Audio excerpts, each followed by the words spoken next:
안녕하십니까. 정확한 분석으로 시대의 흐름을 읽어드리는 Y타임스 논평의 주복일 편집인입니다. 오늘 또 정세 분석을 해드리겠습니다. 김정은의 사망 여부가 아직 확실하지 않죠. 그런데 김정은이 만약에 사망을 한다 그러면 가장 관심 중에 하나가 그 대량 살상 무기, 그리고 미국이 어떻게 대응할 것인가 이 문제입니다. 오늘 이걸 자세히 설명을 해드리겠습니다. 북한 김정은 위원장의 생사 여부가 아직도 오리무중인데요. 24일에도 노동신문은 김정은 위원장한테 러시아 대사관이 꽃바구니를 보냈다. 이 소식 외에는 별다른 동정을 실지 않았습니다.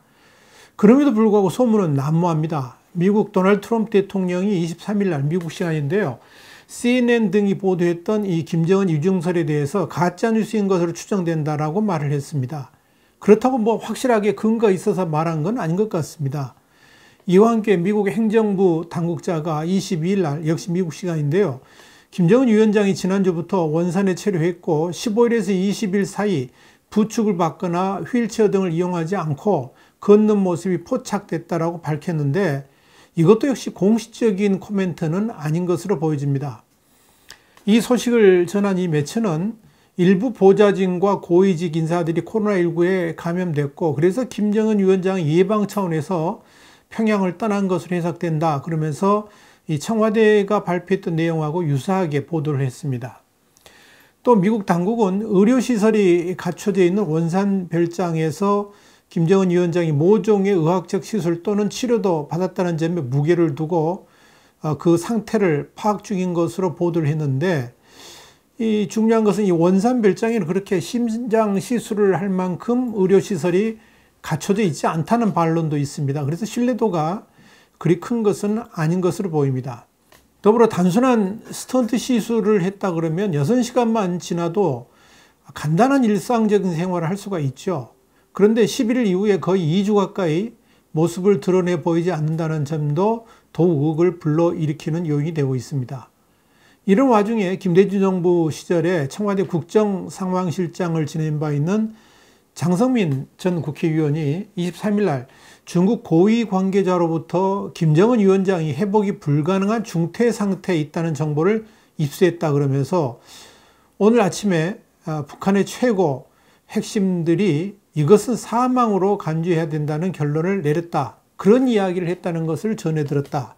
이런 말을 했습니다. 그것도 23일 날 오전 10시 10분경 중국 공산당 고위 간부가 국제전화를 걸어서 이런 내용을 전했다 하는 이야기입니다. 전화를 건 사람은 중국 내 고위 관료 중에서도 이 북한 문제에 관해서는 1인자인데 북한에 50여 차례 들락날락한 인사다 이렇게까지 설명을 했습니다.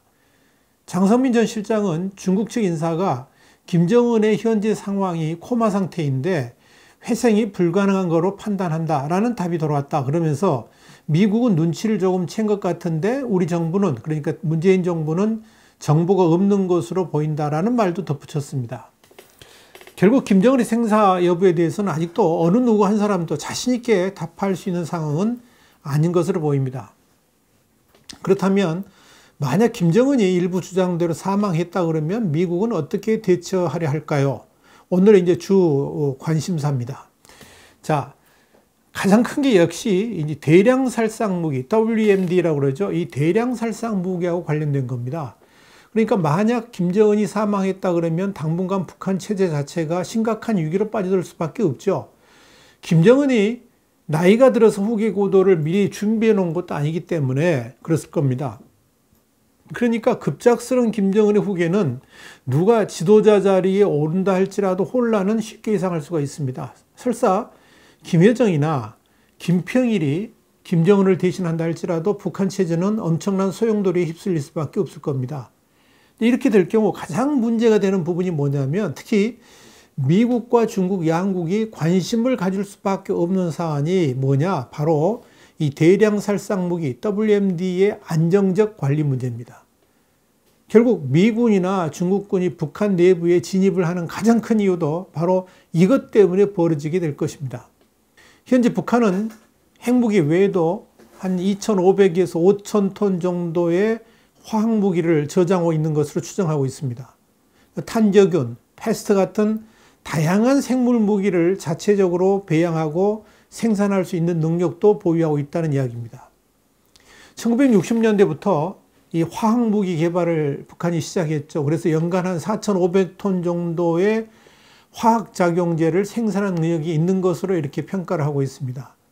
특히 북한의 대량 살상무기, 그러니까 WMD가 테러 국가나 다른 단체로 흘러갈 수도 있기 때문에 북한의 급변 사태가 발생하게 되면 이 WMD를 찾아내 가지고 안전하게 확보하고 처분하는 것은 미국의 최대 현안이자 중국의 최우선 관심사이기도 합니다. 그래서 2011년 여름에는 한국과 미국이 북한 급변 사태 시 이 WMD 처리를 위해서 중국이 개입해도 중국과 충돌하지 않고 중국과 이를 공동으로 관리한다는 내용의 작전계획 5029의 부속문서 작성에 동의하기도 한 겁니다. 어찌됐건 미국은 북한이 이 WMD에 제거하고 관련해 가지고 구체적인 계획을 수립하고 있고요. 또 한미 합동 군사훈련을 통해서 도상훈련도 하고 실전훈련을 거듭하고 있는 겁니다. 미군은 이미 2004년부터 10월 달에 WMD 신속대응과 탐지, 제거 같은 임무를 수행하는 육군 제20 지원사령부를 창설했죠. 또 2009년부터 키리저올브 훈련할 때 이 WMD 제거 부대가 직접 한반도에 파견돼 가지고 훈련을 실시하고 있습니다. 매년 하고 있습니다. 을지 프리덤 가디언, UFG 연습 때도 이 WMD를 탐지하고 제거하는 도상 및 실전 연습을 병행 실시하고 있습니다. 2012년 말에는 주한 미 8군 사령부 내에 북한 급변 사태 때 북한 전역의 핵시설에 대한 침투 및 장악 임무를 전담하는 조직이 신설되기도 했습니다. 특히 북한 붕괴 시에 미군은 10만 이상의 병력을 북한 지역에 보내가지고 WMD를 제거한다는 계획을 세우고 있는데요. 이때 투입되는 미군과 지원 물자들이 순식간에 이제 북한 지역에 진입하기 위해서 북한 해안 곳곳에 대규모 임시 항만을 건설해야 될 필요가 있죠. 이 경우 해안에서 한 500m 이상 정도 떨어져 나오면 이 수심이 10m 이상이 돼 가지고요. 2만 또는 4만 톤급 대형 상선들의 접근이 아주 쉽게 됩니다. 그래서 작전을 펼칠 수 있죠. 이걸 지원하는 해안 양육 군수 지원 훈련도 이미 진행 중에 있습니다. 그런데 문제는 이 WMD의 제거에 중국이 어떻게 대응할 것인가 하는 점입니다. 미국과 중국이 협력한다 그러면 더 말할 나위가 없습니다만은 급변 사태가 발생했을 경우 지리적으로 훨씬 가까운 중국에서 먼저 정보를 입수하고 대북 군사 개입에 적극적으로 나서서 선 점령하는 경우가 발생할 수가 있겠죠. 그러니까 이 WMD의 안전 확보를 위해서 미국이 의지하기보다는 러시아 전문가의 도움을 받아가지고 독자적인 조치를 취할 수도 있기 때문입니다. 그것도 여의치 않을 경우 중국과 러시아는 미국의 단독 작전을 거부하고 IAEA의 또 이런 국제기구 그리고 다자간 협력에 의해서 이 WMD의 안전 확보에 나설 가능성도 충분히 있습니다. 이 WMD 제거를 위해서는 미국과 중국의 협력이 아주 중요합니다. 가장 먼저 충돌 가능성이 있는 WMD 제거부터 이 미중 간의 협력이 이루어진다 그러면 그 후에 사태 진전도 우호적인 상황에서 전개될 수 있기 때문에 그렇습니다. 여기에 대한 미국 전문가들의 견해는 아주 긍정적입니다. 2015년에 있었던 한 세미나에서 미국의 고위 관료가 이런 말을 한 걸 들었는데요. 미중 간에는 아주 뜨거운 이야기들이 오고 가고 있다 그러면서 언론이 예상하는 미중 관계보다 실제 미중 관계는 훨씬 좋다라고 발언한 바 있습니다. 당연히 한반도 문제를 놓고 미중 간에는 실무자 접촉에서 상당한 협의와 합의 그리고 진전을 이루고 있다는 이야기입니다. 여기는 북한의 급변 사태도 포함됩니다. 그렇기 때문에 만약 김정은의 유고로 인해 가지고 북한 내부에 심각한 상황이 발생한다 할지라도 결코 이 중국 단독으로 북한 문제를 처리하는 우를 범하지는 않을 것으로 보입니다. 특히 이 미국과 중국 간의 패권 경쟁 때문에 지금 심각한 무역 전쟁까지 있었고 그 다음에 이제 우한 코로나 사태로 또 미중 간의 관계가 더 악화되고 있는 상황에서 중국이 만약에 단독으로 작전을 감행한다 그러면 그때는 미국과 중국은 정면 대결을 불사할 수 있는 그런 일로 전개될 수가 있습니다. 그러니까 자칫 북한 문제로 인해 가지고 중국이 대만 또는 티벳 문제 중인 그런 데서 엄청난 손해를 보는 상황으로 확대될 수도 있기 때문에 결코 중국이 단독 작전을 하지는 않을 거다 하는 이야기입니다. 그래서 미국과 협의해 가지고 북한 내부의 WMD 제거에 나설 것으로 보는 겁니다. 그런데 말입니다. 많은 한국인들이 착각하는 것 중에 하나가 뭐냐면, 특별히 이제 좌파들이 그런 이야기들 많이 하죠. 통일이 되면 북한 핵무기도 우리나라 것이 다 되는 게 아니냐, 어차피 우리 거 아니냐 하는 생각을 하는 경우들이 많고요. 또 한국군이 독자적으로 먼저 침투해 가지고 WMD, 그러니까 이 핵무기라든지 이런 걸 확보하면 되지 않느냐, 이런 생각을 가지고 있는데요. 그건 진짜 무식한 이야기고 희망만 담긴 헛된 기대일 뿐입니다.